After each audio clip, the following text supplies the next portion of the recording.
चंपा रुक, सुन रही है? कुछ अजीब सी आवाज आई। हाँ जी, मुझे भी लगा जैसे कोई बुरी तरह कर रहा हो। कहीं कोई घायल तो नहीं?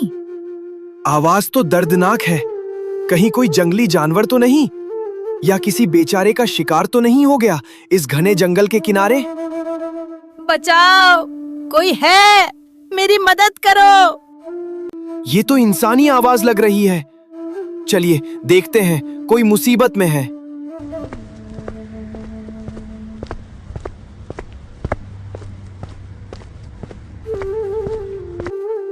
शुक्र है आप लोग आ गए। मेरी मदद कीजिए। हे भगवान, ये घोड़ा बोल रहा है। चंपा भाग, ये कोई मायावी राक्षस है या कोई भूत? डरो मत, मुझ पर विश्वास करो। मैं कोई राक्षस या दैत्य नहीं हूँ। मैं बस एक मुसाफिर हूँ जो अपना रास्ता भटक गया है। तुम्हारी ये दुनिया मेरे लिए बिल्कुल अनजान है। मैं बहुत बीमार हूँ, मुझ में चलने की भी शक्ति नहीं बची। जगदीश जी, देखिए तो इसकी आंखें, इनमें कितना दर्द है। कोई राक्षस इतनी बेबसी से नहीं देख सकता। कृपया मुझे अपने घर ले चलो। मुझे बस थोड़ा भोजन और सिर छिपाने की जगह चाहिए। मैं तुम्हें कोई नुकसान नहीं पहुंचाऊंगा। ठीक है, घबराओ मत, तुम हमारे साथ चलो। जब तक तुम्हारा मन करे हमारे घर रहना, और जिस दिन तुम्हारा मन भर जाए या तुम ठीक हो जाओ, खुशी खुशी अपने घर लौट जाना।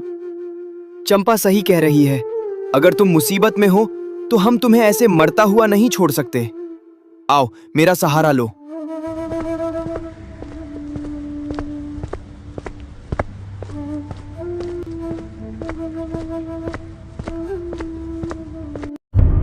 अब बताओ, तुम आखिर हो कौन और कहां से आए हो?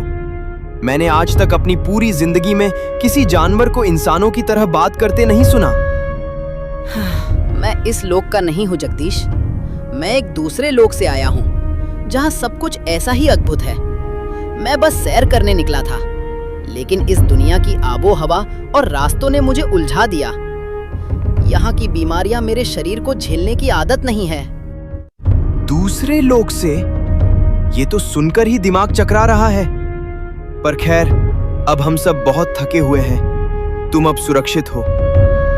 हाँ, अभी तुम आराम करो। शरीर को आराम मिलेगा तो कल तक बेहतर महसूस करोगे। ठीक है, अब आराम करते हैं। बाकी की बातें कल सुबह करेंगे। शुभ रात्रि। आप दोनों का बहुत आभार। शुभ रात्रि।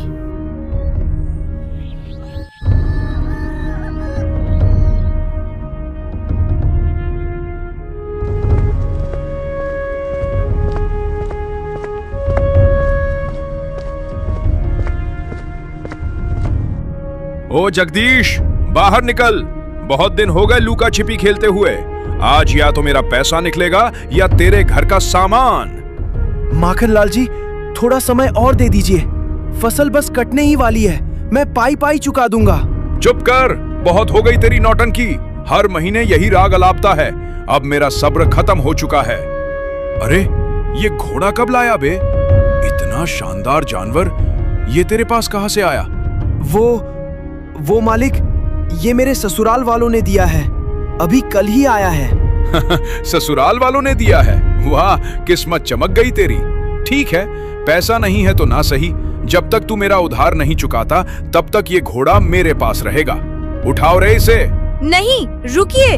आप इस घोड़े को हाथ नहीं लगा सकते। ये बीमार है, कहीं का नहीं रहेगा। बीमार है तो मैं इसे ठीक कर लूंगा, पर ये जाएगा मेरे ही साथ। रुकिए माखनलाल जी, अगर आपको कुछ गिरवी ही रखना है तो मेरे ये गहने रख लीजिए। जब हमारे पास पैसे आ जाएंगे तब मैं इन्हें वापस ले लूंगी। लेकिन इस बेजुबान, मेरा मतलब है इस घोड़े को मत ले जाइए।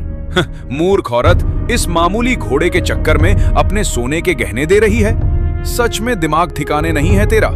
जा लेकर आ गहने। चलो रे, आज तो चांदी हो गई। घोड़ा तो बोझ होता, ये सोना ही सही है। सुनोए, अगले महीने फिर आऊंगा। अगर बाकी हिसाब बराबर नहीं हुआ तो फिर खैर नहीं।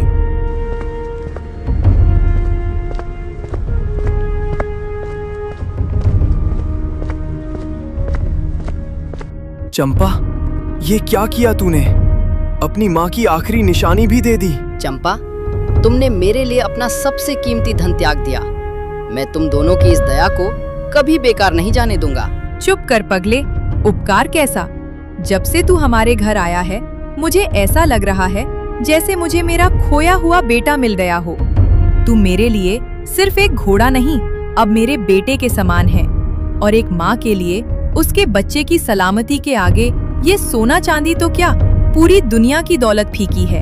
चंपा माँ, आपने मुझे बेटा कहकर जो दर्जा दिया है उसका एहसान मैं अपनी आखिरी सांस तक नहीं भूलूंगा। मेरे लोक में वचनों की बड़ी कीमत होती है। आज से आपकी रक्षा और आपकी खुशहाली मेरी जिम्मेदारी है। बात तो सही है चंपा, लेकिन माखनलाल अगले महीने फिर आएगा। अगर हमने उधार नहीं चुकाया तो वो हमें घर से निकाल देगा। घबराइए मत जी, भगवान ने साथ दिया है तो आगे भी रास्ता निकलेगा। चलो बेटा, अब बातें बहुत हो गईं। अब खेत चलने का समय हो गया है। अगर हम सब मिलकर मेहनत करेंगे और फसल अच्छी होगी, तभी तो हम माखनलाल का कर्जा उतार पाएंगे।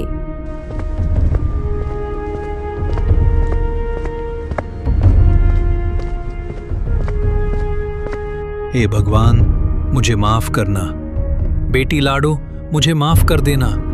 तेरे हाथ पीले करने की औकात नहीं रही इस अभागे बाप की। लड़के वालों की मांगे पहाड़ जैसी हैं और मेरी जेब खाली। मैं जी कर क्या करूंगा? रुकिए, रुकिए काका, ये क्या अनर्थ कर रहे हैं? काका, होश में आओ, ये क्या पागलपन है? जान देने चले थे। छोड़ दो मुझे जगदीश, मर जाने दो। मरूंगा तो कम से कम इस बेइज्जती से तो बचूंगा। ऐसी क्या बात हो गई काका? आपकी बेटी लाडो की तो शादी है अगले हफ्ते। खुश होने के बजाय आप ये क्या कर रहे हैं? कैसी शादी चंपा? कल रात लड़के वाले आए थे, कहने लगे अगर दरवाजे पर चमचमाती बड़ी गाड़ी और हाथ में 5 लाख नकद नहीं दिखे तो बारात नहीं आएगी। मैंने उनके पैर पकड़े, गिड़गिड़ाया कि गरीब की इज्जत मत उछालो, पर वो पत्थर दिल नहीं पिघले। पर काका, शादी तो पक्की हो गई थी ना? हुई थी जगदीश, पर अब वो लालच पर उतर आए हैं। गांव भर में शोर हो जाएगा कि लाडो की बारात लौट गई। वो बेचारी तो जीते जी मर जाएगी। उससे अच्छा है कि मैं ही खत्म हो जाऊं। भगवान ने मेरे नसीब में सिर्फ गरीबी लिखी है। तो क्या वाकई इस दुनिया में लोगों के लिए जान से ज्यादा वो कागज के टुकड़े जरूरी हैं? अरे बाप रे, ये घोड़ा बोला। जगदीश, ये क्या माया है?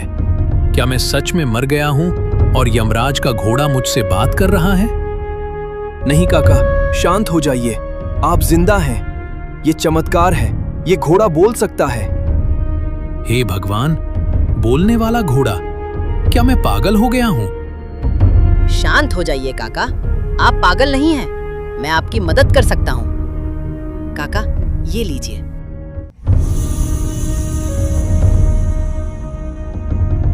इसमें आपकी बेटी की शादी और आपकी पूरी जिंदगी के लिए पर्याप्त धन है। जाइए, अपनी बेटी के हाथ शान से पीले कीजिए। ये सच है? मैं कोई सपना तो नहीं देख रहा। बेटा, तुम जो कोई भी हो, मेरे लिए साक्षात भगवान हो। रुकिए काका, एक शर्त है। अगर आपने किसी को भी बताया कि ये पैसा कहाँ से आया या मेरे बोलने की सच्चाई किसी को भी पता चली, तो उसी पल आपकी बेटी विधवा हो जाएगी। याद रखिएगा, ये राज राजी रहना चाहिए। नहीं, मेरी जुबान कभी नहीं खुलेगी। मैं अपनी बेटी की खुशियों पर कभी आंच नहीं आने दूंगा। आपका ये एहसान मैं कैसे चुकाऊंगा?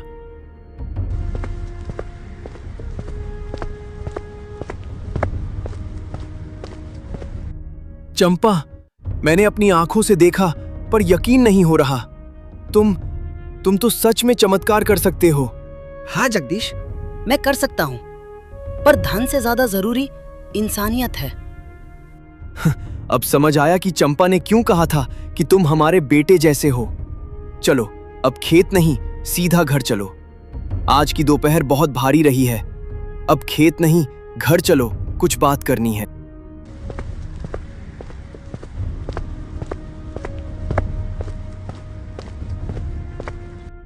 अरे आप लोग वापस क्यों आ गए? अभी तो सूरज सिर पर चढ़ा है। खेत का काम कौन करेगा? फसल नहीं काटेंगे तो कर्ज कैसे चुकेगा? अरे चंपा, अब खेत और फसल की चिंता छोड़। तूने देखा नहीं इस घोड़े ने काका के लिए क्या किया? ये जादुई घोड़ा है चंपा। ये हमें जितना चाहे उतना पैसा दे सकता है। अब हमें मेहनत करने की जरूरत नहीं। रुकिए जगदीश जी, शायद आपको कोई गलतफहमी हुई है। मैं कोई सोने की खान नहीं हूँ।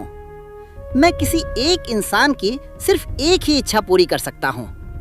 मैंने अपनी शक्ति का उपयोग उस बूढ़े किसान के लिए कर दिया क्योंकि उसकी जान दांव पर थी। अब आप बताइए, आपकी सबसे बड़ी इच्छा क्या है? क्या तुम मेरे मरे हुए बेटे को वापस ला सकते हो? क्या इस दुनिया में ऐसा मुमकिन है?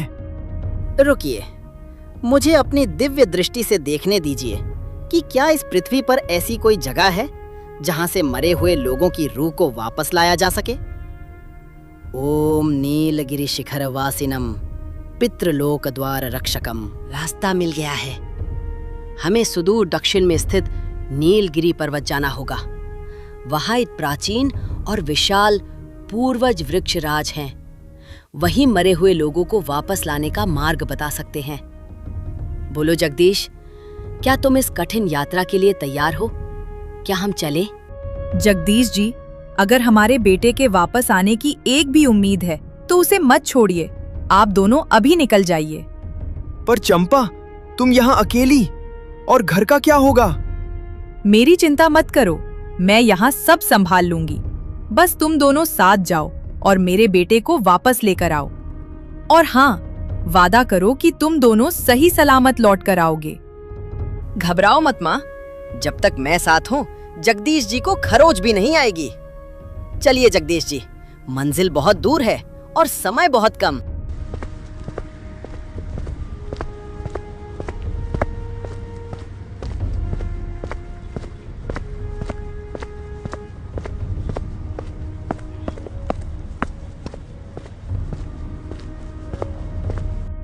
रुक जाओ भाई, अब मुझसे एक कदम भी नहीं चला जा रहा। पांव जवाब दे रहे हैं और गला सूखकर काटा हो गया है। नीलगिरी अभी कितनी दूर है? जगदीश जी, हिम्मत मत हारिए, पर मुझे कुछ ठीक नहीं लग रहा। मैं सूंघकर बता सकता हूँ कि यहाँ हवा में जहर है। यहाँ कोई ऐसी काली शक्ति है जो नहीं चाहती कि हम आगे बढ़े।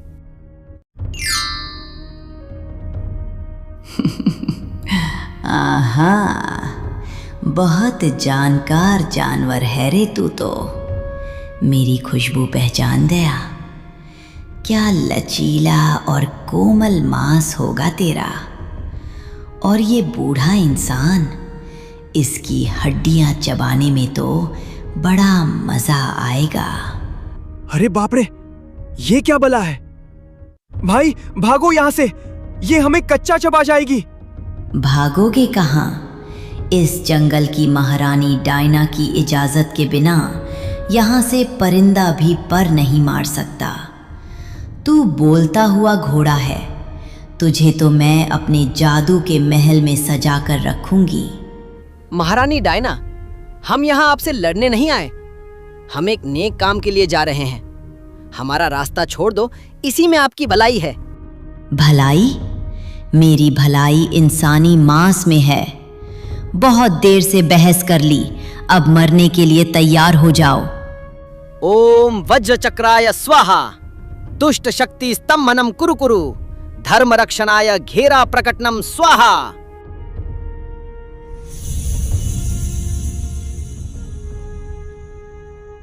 ये क्या किया? छोड़ मुझे। ये कैसा तिलिस्म है? मैं इस घेरे से बाहर क्यों नहीं निकल पा रही? ये धर्म का घेरा है डायना। जब तक तुम्हारे मन में पाप और मांस की भूख रहेगी, तुम इस घेरे को पार नहीं कर पाओगी। जिस दिन तुम अपने आप को पूरी तरह सुधार लोगी और दूसरों को सताना छोड़ दोगी, ये घेरा अपने आप गायब हो जाएगा। तुमने तो इसे बिना छुए ही कैद कर दिया।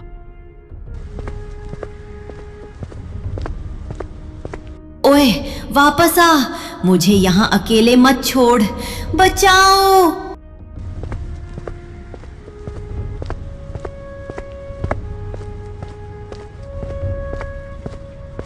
ठहर जाओ तिनको। तुम्हारी हिम्मत कैसे हुई नागेश्वर नगरी की शांति भंग करने की? ए बोलने वाले जानवर, तू अपनी मर्यादा भूल गया है।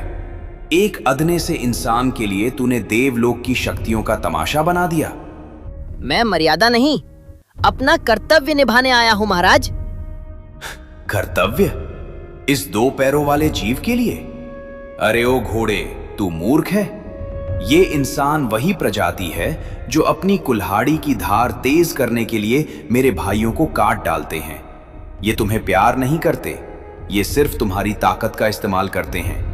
आज तू इसके काम आ रहा है तो ये तुझे बेटा कह रहा है, कल तू लंगड़ा हो जाएगा तो यही जगदीश तुझे सड़क पर छोड़ देगा। छोड़ इसे और अपने लोक वापस जा, वरना मैं तुझे यहीं राख कर दूंगा। आप मुझे डरा नहीं सकते। मैंने चंपा माँ की आंखों में वो ममता देखी है जो इस सृष्टि में सबसे बड़ी शक्ति है। अगर इंसान में बुराई है तो उनमें दया भी है। मैं इनके लिए राग होने को भी तैयार हूं। और तू, ए लालची इंसान, तू यहां अपने बेटे के मोह में आया है या इस घोड़े की जादुई शक्तियों का फायदा उठाने? सच बोल, अगर तू अभी इस घोड़े को यहीं छोड़ दे तो मैं तुझे दुनिया का सबसे अमीर आदमी बना दूंगा। इतना सोना दूंगा कि तेरी 7 पीढ़ियां राज करेंगी। क्यों एक जानवर और एक मर चुके बच्चे के लिए दर दर भटक रहा है? बोल, क्या चाहिए, सोना या ये घोड़ा? वृक्षराज, आप मुझे भड़काने की कोशिश मत कीजिए। आपका सोना मेरे किसी काम का नहीं अगर मेरा परिवार मेरे साथ न हो। ये घोड़ा मेरा हमसफर है, मेरी जान है, और मेरा बेटा, वो मेरा लालच नहीं, मेरा कलेजा है। मुझे आपका खजाना नहीं चाहिए, मुझे मेरा बेटा और इस घोड़े का साथ चाहिए। तुम दोनों पगली परीक्षा में पास हुए।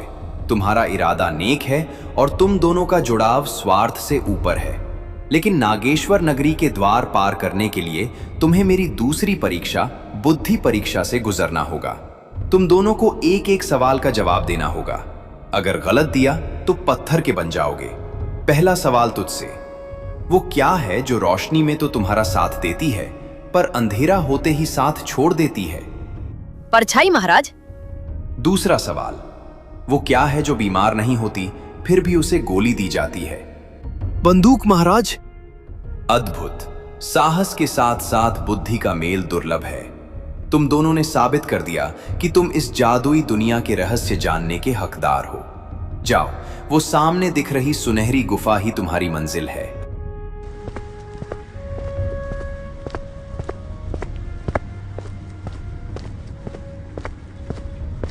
भाई, यहां पहुंच तो गए पर अंदर जाने में पैर कांप रहे हैं। क्या सच में इस अंधेरी गुफा में मेरे बच्चे की धड़कनें वापस मिलेंगी? हिम्मत मत हारिए जगदीश जी, अब डरने का समय बीत चुका है। यही वो जगह है जहां प्रकृति और परलोक की सीमाएं मिलती हैं। ये वही गुफा है जहां इंसान के दोबारा जीवित होने का वो रहस्य छिपा है जिसे सदियों से किसी ने नहीं जाना। इस रोशनी में एक अलग ही खुशबू है, बिल्कुल वैसी ही जैसे मेरे बेटे के कपड़ों से आती थी। यहाँ की हवा पवित्र है। यहाँ कदम रखते ही हमारे कर्मों का लेखा जोखा शुरू हो जाएगा। अब संकोच मत कीजिए, मंजिल अब बस कुछ ही कदमों की दूरी पर है। अब अंदर चलो और याद रहे, अंदर जो भी दिखे उससे विचलित मत होना। ठीक है, मैं तैयार हूं। अगर मेरे बेटे को वापस पाने का रास्ता यहीं से गुजरता है तो मैं मौत के द्वार तक भी जाने को तैयार हूं।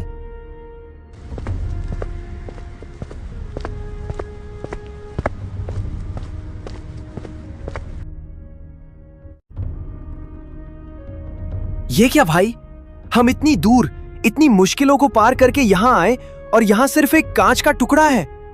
क्या ये आईना मेरे बेटे की जान वापस लाएगा? ऐसा नहीं हो सकता। ठहरिए जगदीश जी, जल्दबाजी मत कीजिए। ये कोई मामूली कांच नहीं, ये त्रिकाल जादुई आईना है। हमारे हर प्रश्न का उत्तर इसी के पास है, लेकिन अभी ये सुप्त अवस्था में है। इसे जागृत करना पड़ेगा, तभी ये हमसे बात करेगा। कौन है जिसने मुझे युगों बाद पुकारा है? बोलो, पहले अपनी पहचान बताओ, तभी मैं तुम्हारे सवालों के जवाब दूंगा। मैं जगदीश हूं, एक साधारण किसान जो अपने मरे हुए बेटे की भीख मांगने आया है। और तू, ए दिव्य प्राणी, तू कौन है? मुझे अपना नाम और लोग तो याद नहीं, पर इतना पता है कि मैं एक माँ का बेटा हूँ, इस बाप का साथी हूँ और एक भाई की हिम्मत हूँ। अद्भुत, तुमने अपनी आत्मा की पहचान बताई है। तुम्हारी इस सच्चाई से मैं बहुत खुश हूं। पूछो जो पूछना है, आज तुम जो भी बोलोगे वही होगा। बस एक बात बता दो, मेरा बेटा वापस कैसे आएगा? मुझे क्या करना होगा? ध्यान से सुनो, यहां से उत्तर की ओर अमर कुंड है। वहां जाकर तुम्हें जीवन की भीख मांगनी होगी। अगर तुम्हारी पुकार सच्ची हुई तो कुंड तुम्हारे बेटे को वापस कर देगा। और मेरे बारे में बताओ आईने, मेरे असली मालिक कहाँ हैं? क्या वो मुझे कभी ढूंढ पाएंगे? तुम्हारे मालिक पृथ्वी लोक पर आ चुके हैं। वे व्याकुल होकर तुम्हें हर जगह ढूंढ रहे हैं। वे तुम्हें वापस अपने लोक ले जाने के लिए बढ़ रहे हैं। भाई, अब वक्त बर्बाद नहीं करना चाहिए। हमें अमर कुंड की ओर भागना होगा।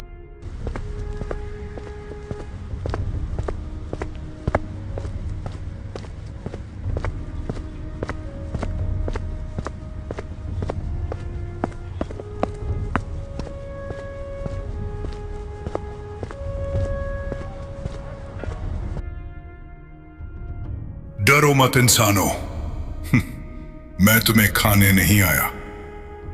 मुझे पता है तुम दोनों अमरकुंड जा रहे हो, पर वहां पहुंचने से पहले तुम्हें मुझसे गुजरना होगा।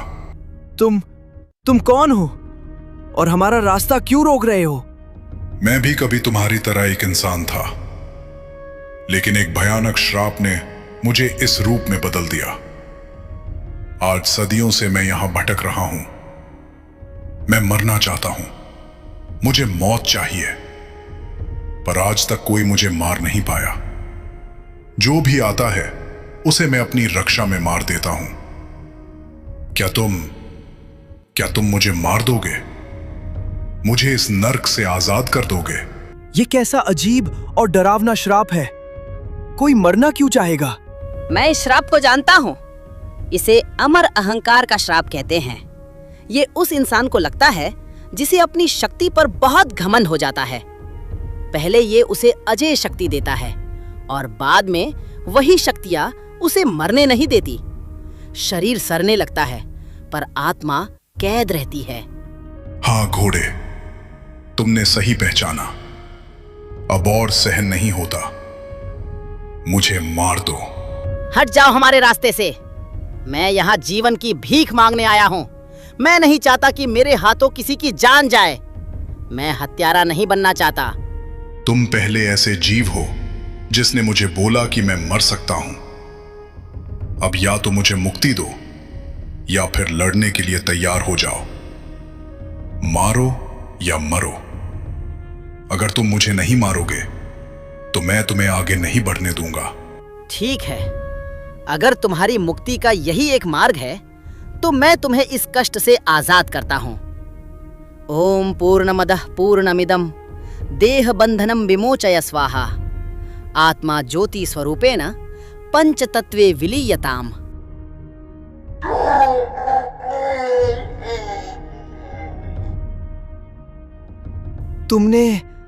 आपने उसे मुक्ति दे दी? ये वध नहीं था जगदीश जी, ये एक भटकती रूह का उद्धार था। चलिए, अमरकुंड अब यहाँ से बस एक ढलान की दूरी पर है।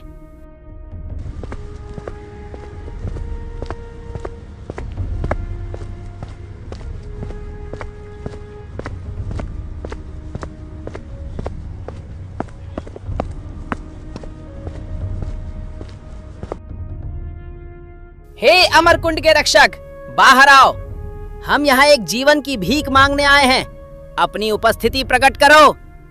भाई, ये तालाब तो बहुत डरावना लग रहा है।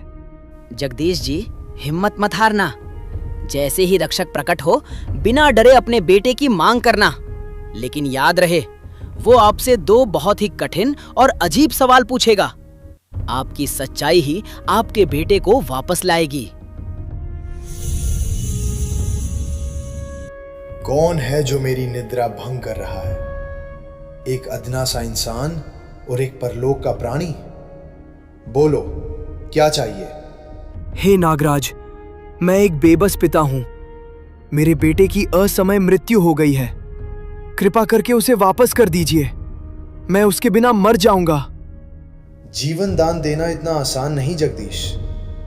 तुम्हें मेरी 2 शर्तों का उत्तर देना होगा। अगर तुम चूके तो तुम भी यहीं समा जाओगे। पहला सवाल, अगर तुम्हें अपनी माँ और पत्नी में से किसी एक को चुनना हो तो किसे चुनोगे और क्यों? महाराज, मैं मां को चुनूंगा, क्योंकि पत्नी इस जीवन का सफर तय करने के लिए मेरा आधा अंग है, लेकिन मां वो जड़ है जिसने मुझे ये जीवन दिया है।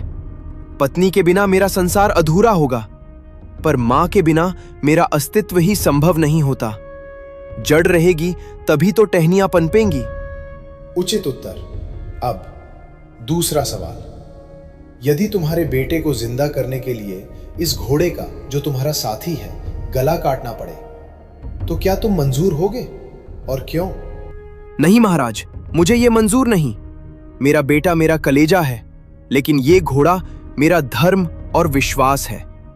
यदि मैं एक बेगुनाह की जान लेकर अपने बेटे को वापस पालूं, तो मेरा बेटा एक ऐसे पिता की गोद में खेलेगा जो हत्यारा है।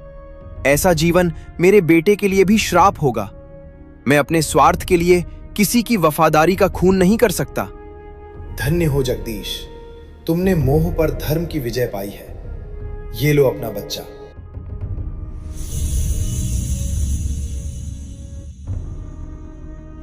तुम्हारी सच्चाई ने इसे वापस कर दिया है। अब एक क्षण भी यहां मत रुकना। अपने बेटे को लो और यहां से तुरंत निकल जाओ। और याद रखना, पीछे मुड़कर मत देखना। अगर मुड़कर देखा तो वो फिर से पत्थर का बन जाएगा। जाओ।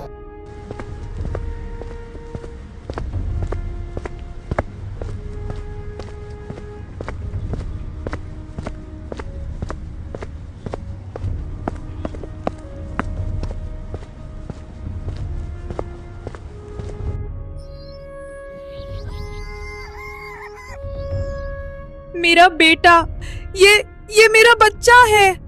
हे छठी मैया, क्या मैं सपना देख रही हूँ?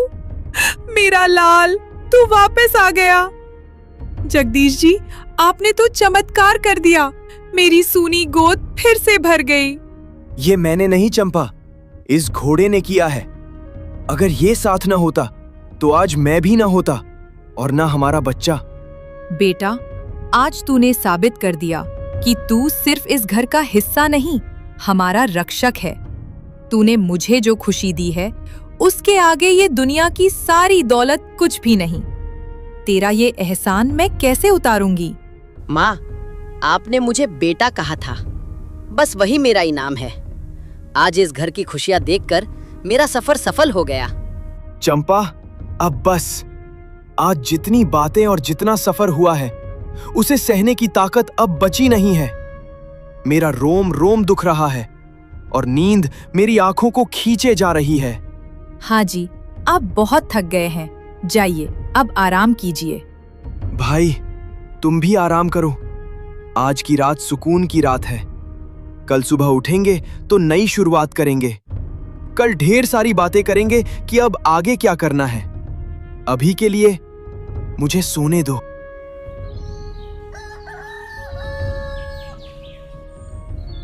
पवन वेग, बाहर निकलो। तुम्हारे वनवास का समय समाप्त हुआ। अब तुम्हें ये घर और ये लोग छोड़कर मेरे साथ वापस चलना होगा। गुरुदेव, आप आ गए। मेरा मन आपको देखकर आनंदित है, किंतु इन लोगों को छोड़ने का विचार मुझे पीड़ा दे रहा है। जगदीश और चंपा ने मुझे उस समय सहारा दिया जब मैं मृत्यु के निकट था। महाराज, विनती करती हूँ, इसे हमसे मत छीनिए। ये सिर्फ एक घोड़ा नहीं, मेरा बेटा है। इसके बिना ये घर फिर से सूना हो जाएगा। पुत्री, मोह त्यागो। ये दुनिया बहुत क्रूर है। ये स्थान इसके रहने योग्य नहीं है। अगर दुनिया को पता चला कि ये घोड़ा बोल सकता है और इसमें दिव्य शक्तियां हैं, तो लालची लोग इसका जीना मुश्किल कर देंगे। इसे सुरक्षित रहने के लिए मेरे साथ देवलोक चलना ही होगा। बेटा, तुमने कहा था कि ये सबकी एक इच्छा पूरी कर सकता है। क्या मेरी इच्छा पूरी नहीं होगी? बोलो माँ, क्या इच्छा है तुम्हारी? मेरी इच्छा यही है कि तुम हमेशा मेरे साथ रहो, मेरे बच्चे की तरह। मैं तुम्हें खोना नहीं चाहती। गुरुदेव, चंपा माँ ने अपनी सबसे कीमती चीजें मेरे लिए दांव पर लगा दी थी। आज मैं अपनी सबसे बड़ी शक्ति का त्याग करता हूँ। आप मेरी आवाज ले लीजिए, मेरी बोलने की शक्ति छीन लीजिए, पर मुझे यही रहने दीजिए। मैं एक साधारण घोड़ा बनकर इनके साथ रहूंगा, ताकि किसी को मेरी असलियत पता न चले और मैं सुरक्षित भी रहूं। मूर्ख, तू अपनी दिव्य वाणी का त्याग एक साधारण इंसान के लिए कर रहा है। तू फिर कभी बोल नहीं पाएगा, कभी अपनी व्यथा नहीं सुना पाएगा। मुझे मंजूर है महाराज। माँ की ममता के आगे स्वर्ग की बोलियां भी फीकी है। ठीक है, जैसी तुम्हारी इच्छा। मैं तुम्हारी आवाज ले जा रहा हूँ।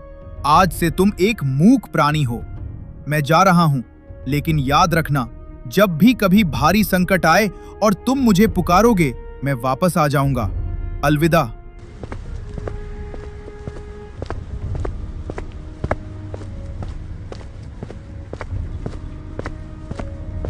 मेरा बेटा, तूने हमारे लिए इतना बड़ा बलिदान दे दिया। अब तू बोल नहीं सकता, पर तेरी धड़कनें मैं हमेशा सुनूंगी। चंपा, आज इंसानियत की जीत हुई है। अब पवन वेग हमेशा हमारे साथ रहेगा। तो दोस्तों, मेरी कहानी तो यहाँ खत्म हुई। मैंने चंपा माँ और जगदीश जी का साथ चुना, क्योंकि प्यार से बड़ा कोई जादू नहीं होता। पर जाने से पहले एक बात तो बताओ, आप लोग मेरी ये जादुई यात्रा दुनिया के किस कोने से देख रहे हैं? मुझे बहुत खुशी होगी ये जानकर कि मेरी कहानी कहाँ-कहाँ तक पहुँची है। जल्दी से कमेंट में अपने शहर या गांव का नाम बताओ।